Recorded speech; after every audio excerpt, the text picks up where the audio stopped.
Today on Inquirer, Department of National Defense OIC Jose Faustino Jr. resigns from his post. Presidential Peace Advisor Carlito Galvez Jr. appointed as new defense chief. Department of Agriculture sees lower suggested retail price for onions by second week of January. Thousands converge at Quiapo Church and Quirino Grandstand for Nazareno 2023. And after a hefty price hike to welcome the new year, pump prices of gasoline, diesel, and kerosene to roll back, effective January 10.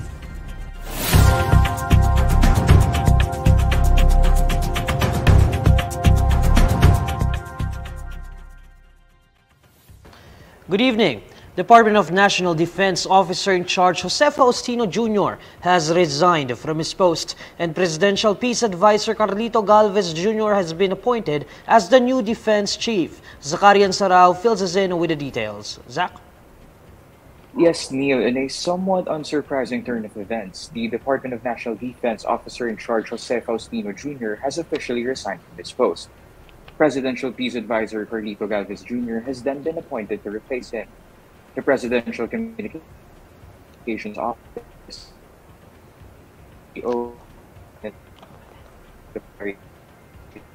noted Faustino's resignation and offered the position to Galvez, who then accepted it. The resignation comes after reports circulated online of PNP personnel resigning en masse, which prompted the PNP to implement a full alert status due to fears of a destabilization plot within the armed forces of the Philippines. However, the PNP on Saturday seemingly denied this, explaining that while they were indeed on full alert, it was due to this year's celebration of the Nazareno. AFP also denied the alleged destabilization plot, stating that the situation at the AFP's Camp Aguinaldo headquarters in Quezon City is quote-unquote normal. It can be recalled that Faustino was the acting commanding general of the Philippine Army last February before he was removed from the said post and then appointed as DND chief. Meanwhile, the current AFP Chief of Staff is General Andres Centino, who was reinstated to the post after replacing Lieutenant General Bartolome Bacoro, who only served in the position for 5 months. Before resigning, Faustino also reportedly skipped the AFP's change of command welcoming for Centino. Back to you, Neil. Thanks, Zach. That's Zacarian Sarao reporting live. Nearly 370,000 flocked to Quiapo Church at the Quirino Grandstand as of Monday afternoon to commemorate this year's festivities for the Black Nazarene. The Quiapo Church Operations Center said the crowd estimate at the Quiapo Church reached more than 246,000 as of 2 p.m. on January 9, while at least 122,000 people went to the Quirino Grandstand. So far, no crimes were reported, while only 10 medical cases were logged. On Sunday morning, at least 88,000 devotees joined the 2-hour Walk of Faith procession for the Black Nazarene from the Quirino Grandstand to the Quiapo Church. Early masses were also being held at the Quiapo Church. For this year, devotees are only allowed to venerate and touch the image of the Black Nazarene instead of the traditional pahalik. Meanwhile, in his message for Nazareno 2023, President Bongbong Marcos told devotees that their faith can help conquer looming storms in their lives. Marcos also said that Filipinos should take the tradition of transferring the image of the Nazareno from Intramuros to Quiapo as a symbolic movement of our collective earthly journey, finding new meaning in our passions and sufferings as people. A lower suggested retail price for onions may soon be set by the second week of January, according to the Department of Agriculture. Agriculture Assistant Secretary and Spokesperson Christine Evangelista said the 250 pesos per kilogram SRP for onions expired on Saturday, calling for the need to consult with onion farmers, traders, and retailers to set a new SRP. Based on last December's meeting with stakeholders, Evangelista said they expect prices to go down. She added that more harvest will come in the second week of January, according to the farmers, so they expect a decline in the farm gate price and in effect, a lower retail price. Still citing their meeting with stakeholders last month, Evangelista noted that the SRP for onions should be able to hit about 200 pesos by the second week of January. However, she pointed out that the 250 peso SRP wasn't followed, so they need to go back and talk to the onion farmers and come up with necessary interventions to pull the prices down. Based on the DA's price monitoring as of today, January 9, local red onions cost between 480 pesos and 600 pesos per kilo, while local white onions are at 450 pesos to 600 pesos per kilo. The Philippine National Police is investigating the fake memorandum that declared a heightened alert status in the country's police force due to an alleged destabilization plot inside the armed forces. In a public briefing, PNP spokesperson Colonel Jean Fajardo said the PNP's anti-cybercrime group is leading the probe on the social media posts on the said fake memorandum. Fajardo noted that while the PNP is currently on heightened alert, it is because of the ongoing activities connected to the Feast of the Black Nazarene and not due to any destabilization plot. Ang PNP po ay naka-heightened alert po, hindi dahil po meron po mga balita po about sa destabilization. Ang pambansang pulisya po ay naka-alert because na rin po dito sa mga iba't ibang religious activities relating po dito sa pista ng itim na Nazareno. Hindi lamang po dito sa Manila, pati na rin po sa iba-ibang mga rehiyon at probinsya. Meanwhile, Alliance of Concerned Teachers Party List Representative Franz Castro expressed concern that a possible coup d'etat in the AFP could translate to violence and rights abuses should the brewing destabilization plot be true. The Makabayan lawmaker also said this alleged destabilization plot shows the sad state of the AFP today, that officers are wrangling among themselves to get to the top rank, while their soldiers are committing human rights violations left and right.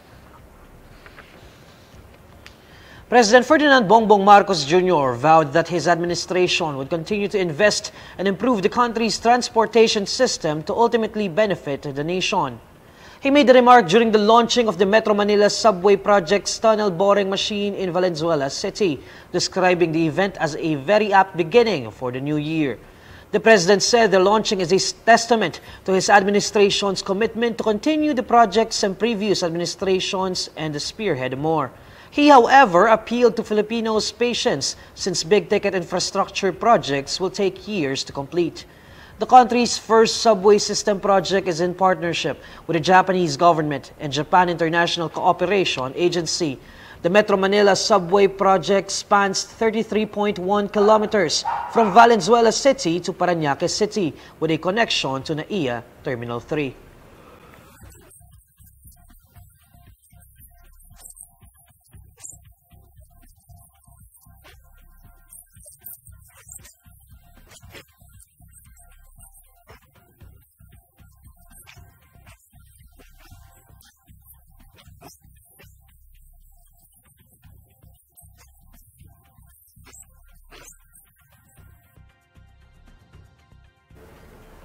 Nearly 600 police generals and colonels in the country have so far tendered their courtesy resignations, heeding the call of Interior Secretary Benher Abalos in an effort to weed out high-ranking cops that allegedly have ties to criminal drug syndicates.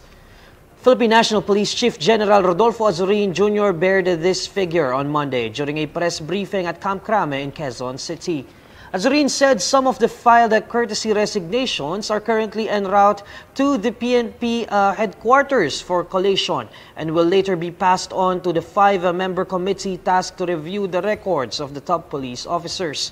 Azurin, who has likewise heeded the quit call, also confirmed that Baguio City Mayor Benjamin Mangalong will take part in the committee going after police officers with illegal drug ties. He noted, however, that this is not a loyalty check but rather an evaluation of the propriety of all police officers in the country, particularly those in high ranks. If they are truly innocent, I think there's no reason for them to hide under the third level innocent na tag. Sabi ko nga, everyone is being challenged to submit their courtesy resignation. So it's a voluntary in nature, and this is an individual test of the individual character. The pump prices of gas, diesel, and kerosene will roll back starting January 10. Gasoline prices will decrease by 75 pesos per liter, while diesel prices will be slashed by 2 pesos and 80 centavos per liter. Meanwhile, the prices of kerosene will be cut by 2 pesos and 10 centavos per liter. This rollback comes after a hefty price hike in the beginning of the year.